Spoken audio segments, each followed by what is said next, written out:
Votre ami, votre frère, votre serviteur, l'apôtre Paul Wenda Lutumba Simon Israël, qui vous parle depuis Cape Town, le fondateur du Upper Room Eagles Tabernacle, ici sur place en Afrique du Sud.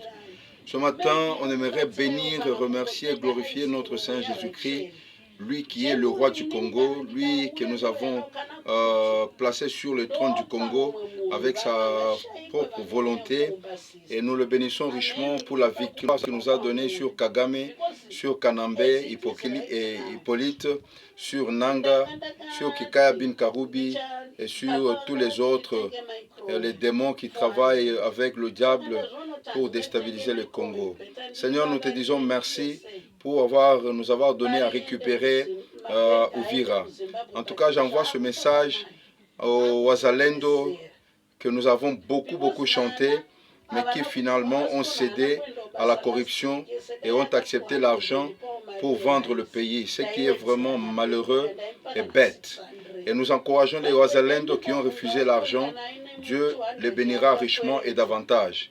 Et à ce genre de Wazalendo, nous prions jour et nuit pour qu'un jour leurs enfants deviennent des grandes personnes et que l'un de leurs enfants s'asseye sur le trône du Congo.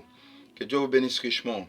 Avant de terminer, j'aimerais lancer un message à tous les réfugiés du monde. Nous étions partis du pays. Moi, je suis parti du Congo en 91. Ça fait 34 ans. J'ai fait 12 ans en Zambie en tant que missionnaire. Et j'ai fait maintenant 24 ans ici sur place en tant que missionnaire. Donc, la totalité, ça nous amène à environ 35 ans environ. Alors, je lance un appel à tous les réfugiés du Congo qui sont aux États-Unis, au Canada, en Europe, en Australie, ici en Afrique du Sud et partout ailleurs.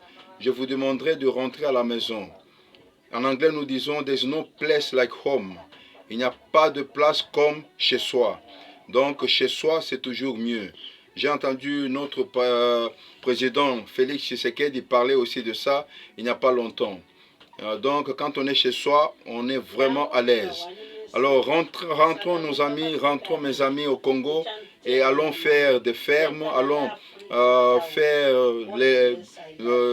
la pisciculture, allons faire ceci et cela, allons faire du commerce, allons vraiment amenons au Congo la connaissance que nous avons eue dans tous ces pays où nous avons été éparpillés comme Israël. Que Dieu vous bénisse richement.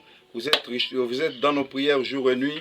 Nous prions pour notre président Félix Tshisekedi, Fachi Beton, Muntu Chamwa. Nous prions beaucoup pour lui, pour qu'il fasse de grandes choses et davantage. Et la Bible nous dit, avec Dieu, nous ferons des exploits. Dieu nous a retourné Uvira. Bientôt, gardez mes paroles. Bientôt, il va nous retourner Bukavu. Bientôt, il va nous retourner Goma. Et bientôt, l'intégrité de notre pays sera encore entre nos mains. Congolais, réveillez-vous. Gardez vos maisons, vos chambres à coucher, vos parcelles, vos quartiers propres.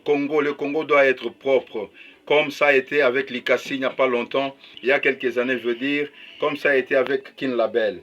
Nous vous aimons bien et nous vous prions de lire la Bible chaque jour, au moins un chapitre de la Bible par jour, et aller à l'église régulièrement, non pas comme des hypocrites qui vont avoir des relations sexuelles avec leur pasteur dans l'église même. Non, non, non, non, soyons des véritables chrétiens, l'enlèvement vient bientôt, le Seigneur Jésus-Christ revient bientôt pour nous amener au ciel. Réveillez-vous l'épouse du Seigneur Jésus-Christ. Je vous salue encore une fois de plus avec l'écriture biblique qui nous dit « Avec Dieu, nous ferons des exploits ». Gardez-vous bien dans la parole de Dieu. Croyez seulement, tout est possible.